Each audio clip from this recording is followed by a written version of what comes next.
Welcome back to Inside Politics. We're focusing today on the increasingly controversial retention ouster election on the August ballot regarding 3 Tennessee Supreme Court justices, Cornelia Clark, Sharon Lee, and Gary Wade. In the first half of the show, we talked with a spokesperson for a group asking voters to vote yes to retain these judges for another 8-year term. Now we welcome Susan Kaestner of the Tennessee Forum. Her group is not yet advocating where people should vote, but Susan, you are raising questions about what kind of questions voters should ask and look for.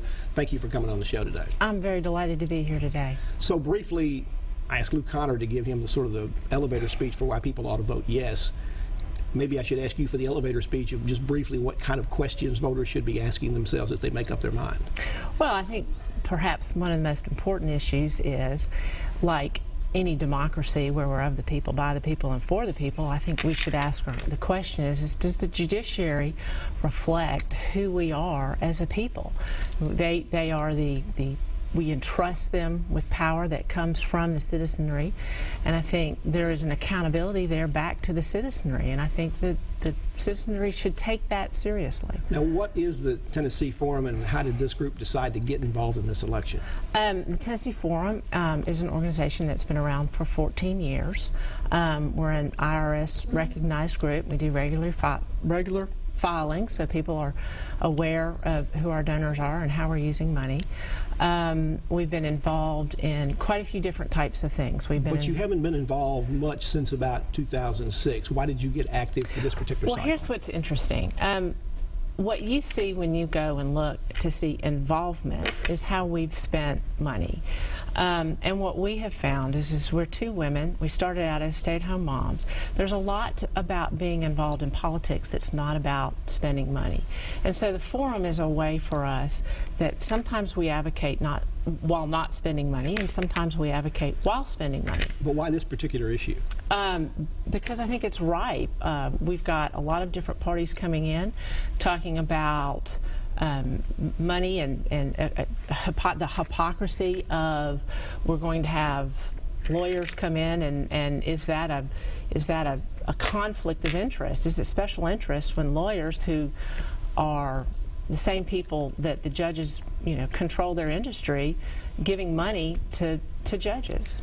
Perhaps the most outspoken person on behalf of removing these judges is Lieutenant Governor Ramsay. Does the Forum have a relationship to them? Has he contributed to your efforts at this point? No, he has not. I have never met the governor, and I'm well aware that where he stands on the issue. What about Tennesseans for Judicial Accountability? I've also seen that group linked with yours. What's your relationship? I think the important point here is there are a lot of different organizations. There are a lot of people that are issue-driven, that are interested in this thing, and I think you're going to see a lot of different groups come forward and discuss these issues. But specifically with the Judicial Accountability Group, do you have a relationship, or do you? They're two young men who are lawyers who are bright, and I know who they are, and I have talked with them about issues, but we are definitely separate entities. Now, the Tennessee Journal in their last edition, they quoted you as saying that you were scrambling to raise money at this point. I think that may be because you're trying to change the focus of your group with the state, and you have to go through the paperwork to do that so that you can advocate. Right now, you're not in a position, in terms of the way the state recognizes you, to be able to say vote yes or vote no. You can only really raise issues or questions about it. Correct, but we've always been an issues-driven group. Now, the other side has indicated they've raised over $600,000 already to help defend the judges and get them to get another term, to get voters to vote yes. Are you going to be able to compete with that? We'll see. I am more than willing to go out and look for money, and I think we're going to have some success at it, and so we'll see. But do what we have compared to the $600,000 that lawyers have put in?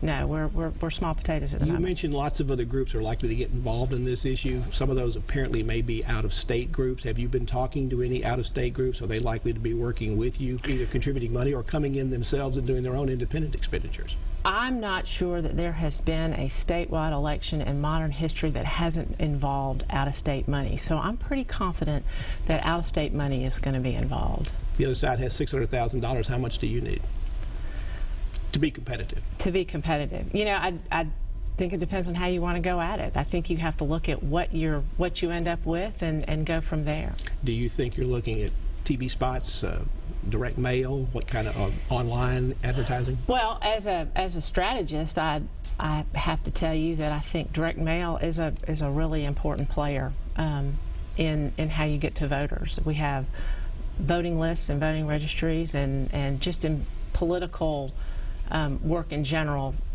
direct mail is a pretty strong way to go. So yes, I would imagine direct mail. Now, with outside groups, candidates can't, if this is a candidate situation, they can't talk to these outside groups or coordinate. Can the groups among themselves that may be coming in, can you coordinate among yourselves? Can you figure out who wants to do what and sort of divide it up or get together? It's my understanding that the way the law works is that outside groups can't coordinate with the party.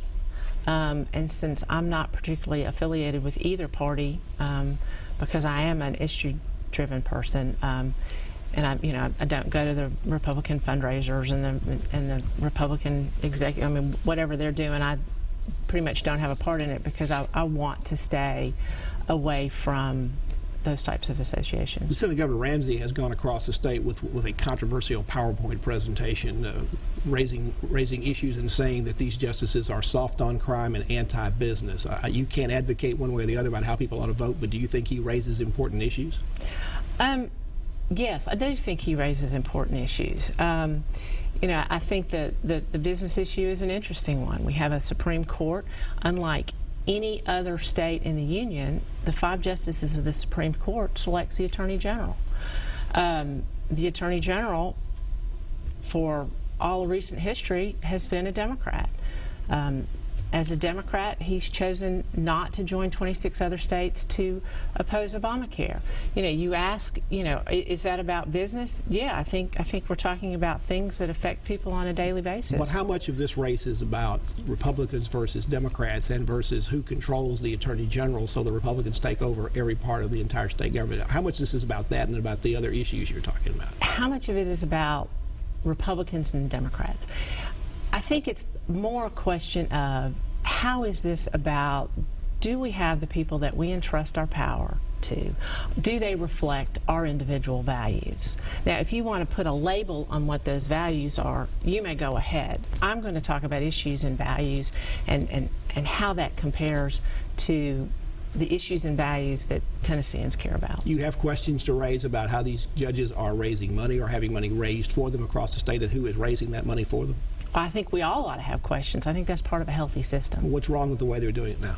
Well, I think to come out and to say that your biggest concern is special interest in out-of-state money, and then turn around and have special interests raising money for you is somewhat hypocritical, and I think we need to be looking at that. Now, I've seen in a couple of the news releases your group has sent out, you seem, in some of the quotes that I've seen, you sort of refer to old Cold War type terms like Pravda and the Politburo.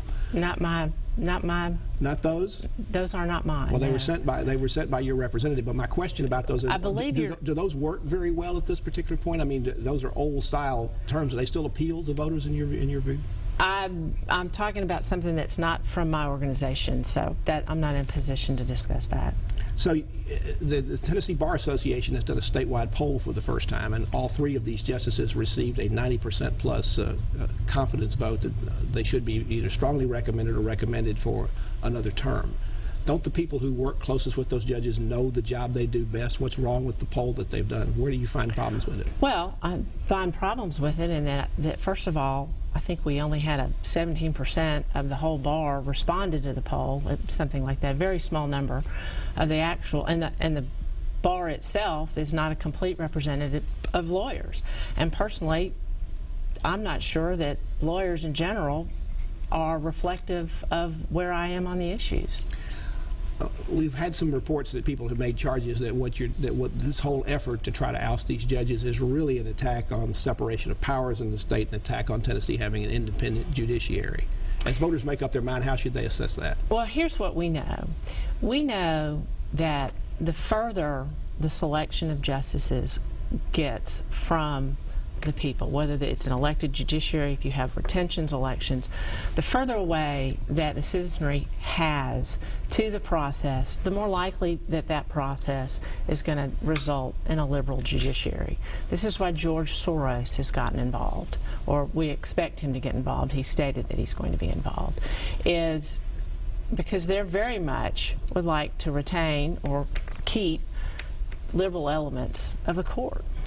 Susan Kaestner, thank you so much for coming in. Thank you. Thank you for coming on to the Tennessee Forum, and we'll see how things work out in August. And thank you for joining us on Inside Politics. Hope you'll be back here again for a future show. If you can't get enough politics in the meantime, go to the News Channel 5 website. You'll find my Capitol View commentary there. There's a new commentary posted every Friday afternoon. Enjoy the rest of your weekend, and we'll see you back here next time. Goodbye.